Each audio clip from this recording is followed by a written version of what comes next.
Welcome, everyone, and thank you for joining us as we talk to you today about performance reviews and the upcoming performance review season that we're going to jump into here mid-January. My name is Terry. I've got Jerry here with me. Everybody. And we are so excited about performance reviews. I don't know about you, but for me, I think this is one of the most exciting times of the year for staff as we step into thinking about how did we do last year, what learnings did we gain, how do we want to grow, and then looking forward into the next year, what am I going to do to grow myself as a leader, my impact in my ministry, my team, and the energy with the staff, the common language. It's so great. It's really an exciting time, and we're excited for you to just capture every moment of that. But we have some information to share with you. Jerry's going to talk to us a little bit about why we do performance management, why is that important, and then we're going to give you some logistics and some important information that you'll need to know as we step into this review season. You know, it is interesting, Terry, that you said that this is one of the most exciting times of the year for you, and it is for me too. And in a moment, I'm going to talk about why we even do performance management. But I recognize that there are probably some team members out there that this is their first time that they've ever done performance management with us or had reviews.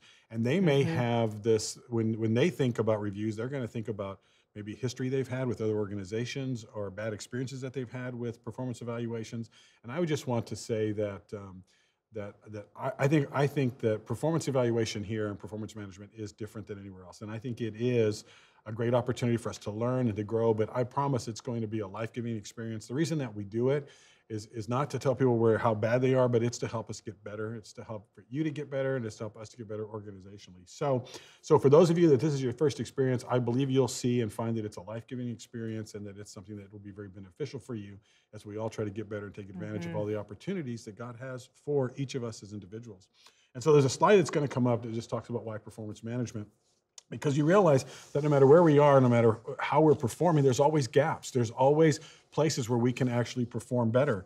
And whether that's results, relationships, influence, strategy, all those different kinds of things, there are always gaps. There are places where we should grow because Life.Church is moving and growing all the time. So performance evaluation is just a time for us as individuals to kind of take stock and say, okay, where am I doing well? Because it's important for us to understand where we're doing well.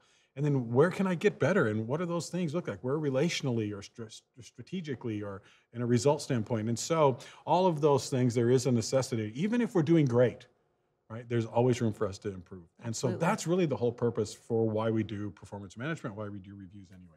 So Terri, so I've talked about that. Now, what to expect? Talk a little about the process. So our performance reviews, we review by calendar year. So we're stepping into our 2018 performance review process, which will go from January 1 through December 31st, 2018. Only staff who have been on the team prior to 10/1/2018 will participate in reviews. So if you were hired 10/1/2018 or later, you're not going to participate in this performance review cycle because you're probably just getting to that introductory review period. That's exactly right. So you'll be having those conversations, but they'll be outside of our develop.me, which we'll be talking about. But I do encourage you, if you are one of those new team members who are hired 10/1 or later, that you're thinking about what goals should I be setting, having those conversations with your leader, and you can go ahead and start kind of getting those together and preparing for what your year is going to look like. So don't miss the opportunity and to join in kind of the excitement of what's happening. Yeah, because even though they won't have a review, they will be expected to put goals in for 2019. Yes. Even if you've been hired after 10/1. So start thinking about those kinds of things, and that's where you'll kind of enter the system for next year. Yeah, absolutely. So interns, we have so many amazing interns here at Life.Church, and we have evaluation processes set up in our LXP system. So our LXP interns will not participate in our performance reviews. So if you're an intern, encourage you, still be talking to your coach, but you will not need to participate in the 2018 reviews. One thing that is wonderful about how we do performance reviews is we do pay for performance. Right. So as we conduct our performance reviews, we have all these review meetings, you're going to find out what's my pay increase related to my performance review. And those pay increases will hit in our pay period in March, depending on if you are an hourly or a salary Mm-hmm. team member. So And that is exciting because what a team gets to recognize is that we're going to address compensation every year. yeah, And 100%. so there's no sense that someone's going to get left behind or that we're not going to Yeah. appreciate what they do from a compensation standpoint. Yeah, and it's a real great way to see a tangible Yes. result to my hard work, and we all That's exactly are working right. so hard. So, so we will have at the end of this video a timeline where we show you the breakdown. But for those of you who are just on pins and needles waiting, reviews will start January 18th, and then the action of conducting reviews will end February 17th. And after that, once we hit March, we'll be in some meeting time. So we'll explain some more of that later, but that's kind of the breakdown so far. Right. So let's talk about the phases of our review process. So the performance reviews has really 3 primary phases to it. The first is phase 1, our self-review. And what happens in our self-review is myself as a team member, I'm going to take time and I'm going to go through and I'm going to write my review. And it's the exact same review that you, my leader, will fill out for me. Right. But I'm sitting down and doing it from my perspective. And it's my opportunity as a team member to share with my leader, here's how I really feel that I've done this year. Here's the things that are important for me to tell you, because I want you to know that I've done these things. And really gives me some time to self-reflect and take an objective look at myself and provide context and even some objective challenge to myself. And really just give an honest perspective and a look back. It's so important to look back.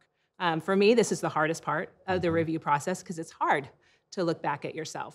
But it's such a valuable step in our performance reviews. And I would encourage you, and I've fallen into this trap, as I think everybody does, and thinks, I wonder if how I rate myself will impact how my leader rates me. And that's an easy trap to fall into, and I encourage everyone to resist that, because the best thing that you can do for yourself and your leader is to give a real authentic and transparent, vulnerable look at how you really think that you did. And one thing that's unique to that is I'm judging and looking at myself based on my expectations for myself and my intent, which that could play in I could give myself an easy out to say my intent, or I could really use that and say, no, I know what I'm capable of. So it's just a great opportunity to really dive in and share some of that information. Anything else you'd add about self-reviews? The only thing that I would say is what we're really looking for here is really how connected you are to your performance. In other words, and so the mistake that I see some people make is they're overly hard on themselves. Because I'm going to be harder on myself than my leader is, so he doesn't. I don't feel disappointed. Don't fall into that trap. The other thing is don't be overly easy on yourself. Don't say, well, I'm gonna if I don't rate myself an outstanding, he's not gonna or she's not gonna rate me as an outstanding.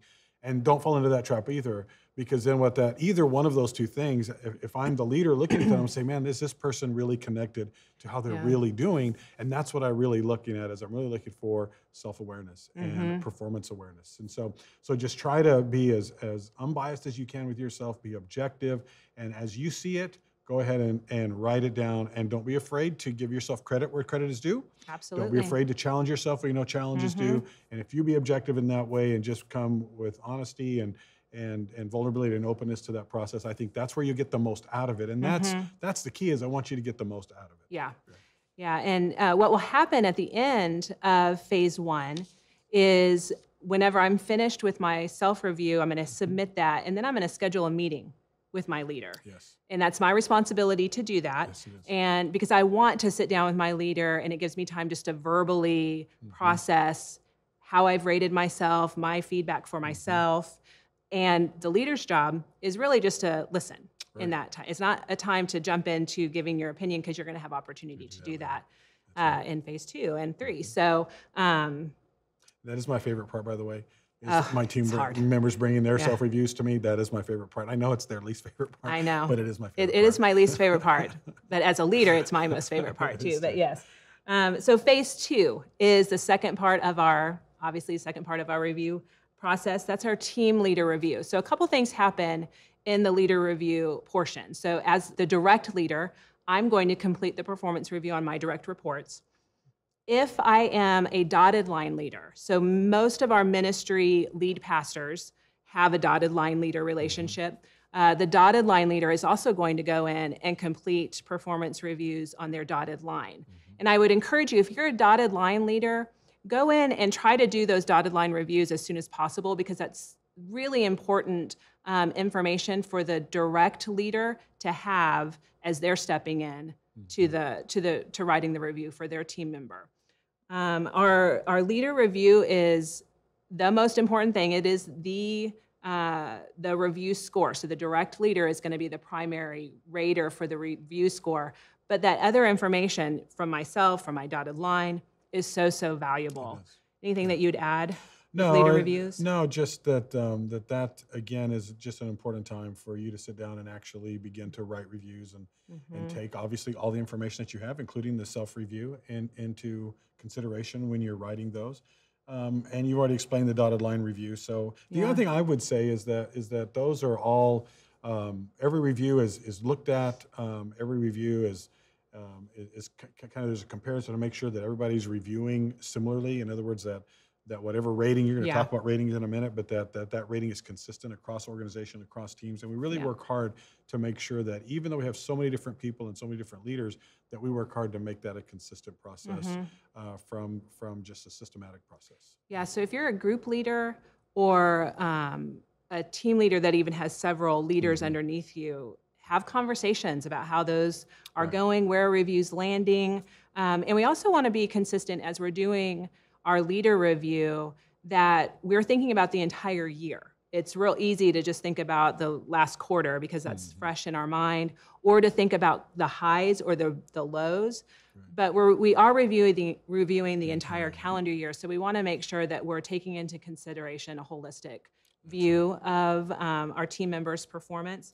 And another really quick thing I want to let you know that's a change for this year when it comes to the leader review is if I've had a change in my leader. We have so many staff who transition and very likely could have a leader who was our leader in 2018, but since then I'm making a leader change. So new for this year, if you were the leader or the dotted line leader on 12/31, you will be the one to conduct the performance review for that team member. So if I switch leaders on January 15th, and you were my leader on December 31st, you're going to do my review. So what will happen is you'll still see your old team member under your information in develop.me. You'll complete the review, and then when it comes to the phase 3 of delivering the review, we will share that information. So we'll have some information on how to do that. But that's real important to know, and that's new for this year. So if you're the leader on 12/31 of that team member, you're doing their review. Okay? And then the third phase, the final phase, is the response. So what happens here is that's when my leader is going to schedule time with me to sit down and conduct my performance review feedback. So be looking for that. This is an exciting time. The reviews will need to be conducted before pay period. Before 3/15 or before 3/14, so that someone doesn't get their new pay increase but hasn't gotten that information from their leader. That would be kind of a bummer. So we want to make sure that we have those reviews as soon as possible in March. So as a leader, they'll want to go ahead and schedule those. And anything that you would suggest for that leader meeting and delivery of that information? No, I would just say make sure that you have it, and make sure that there's absolutely. some thought put into it, and that you have it at a time and a place where it's conducive to that kind of a conversation, that you give enough time for the conversation to happen. Yeah. Other than that, I think that would be the things that I would just some intentionality in that, and making sure that happens. And sometimes it can be challenging with schedules and proximity, and sometimes people are far away from their leader, and so it's just to be real intentional when we start that from March 1st through March 15th. Yeah. So if you do run into any challenges, especially if someone happens to be traveling, just connect with employee relations, and we can work with you to manage that process for you. So let's move on to talk about the rating scale. Yeah. So one thing, whenever we do performance reviews and everyone does the same review at the same time, you can't get away from every leader is still different, right? Sure. And so one thing that we've worked really, really hard to do over the years as we've continued to do our performance reviews this way is to have consistency in our rating so that every leader has the same understanding of what is a needs improvement, what is fully functioning. I'm going to go through what those are, and we're going to talk about those. And I want you to think about it when you're doing your self-review. Use these definitions as your kind of marker, and then as a leader, use them as your marker. And if you have questions, ask. There's so many people, other leaders, you can talk to HR, really anyone, and have some dialogue about, what are you thinking? So let's talk about needs improvement. This is defined as not meeting basic requirements of work relationally by accomplishment or by leadership standards. Now, one thing to know is that a needs improvement, again, we need to be thinking about the entire year. Sure. So that doesn't necessarily mean that one significant issue in a year would drive a needs improvement overall score. Right. It could for a individual score because I'm giving ratings on individual goals. Right. The next one is fully functioning, and this is really our greatest. Most people fall into the fully functioning. And Jerry's going to talk a little bit later about how these look in definition of Life.Church versus other organizations, which I think will be really helpful.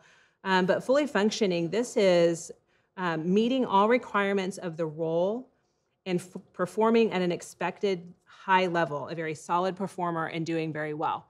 So one thing that I'll do when I'm trying to talk a leader through what fully functioning means, if you're new in role, you're probably going to land in a fully functioning because it takes a full year generally to even get opportunity to do all of your job.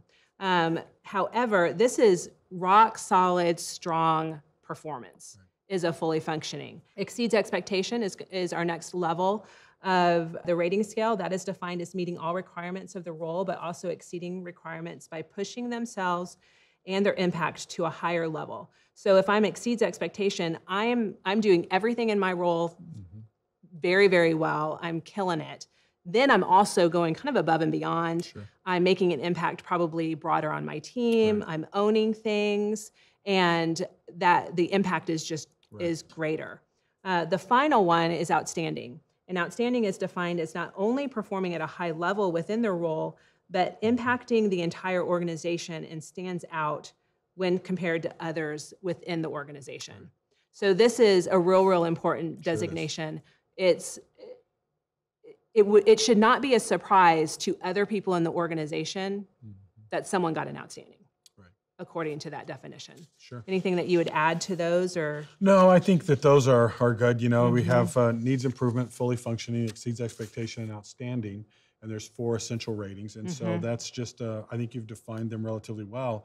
I do think, though, that I think it's important to bring some context about one, how those fall in the organization, but then I think it's important to understand, where does Life.Church fall in relationship to other organizations? And so we're gonna show us a slide on the screen that's got a bell curve. That's what it's called, normal curve, depending on that. And it's got all organizations. And you see, starting at the left, that would be the worst organizations. The ones on the far right would be the best organizations, and the curve goes up to the middle, and that's where average is. And nobody wants to hear the word average, right, because of what that means. But average is just a function of a whole lot of numbers put together. There is an average always. Right.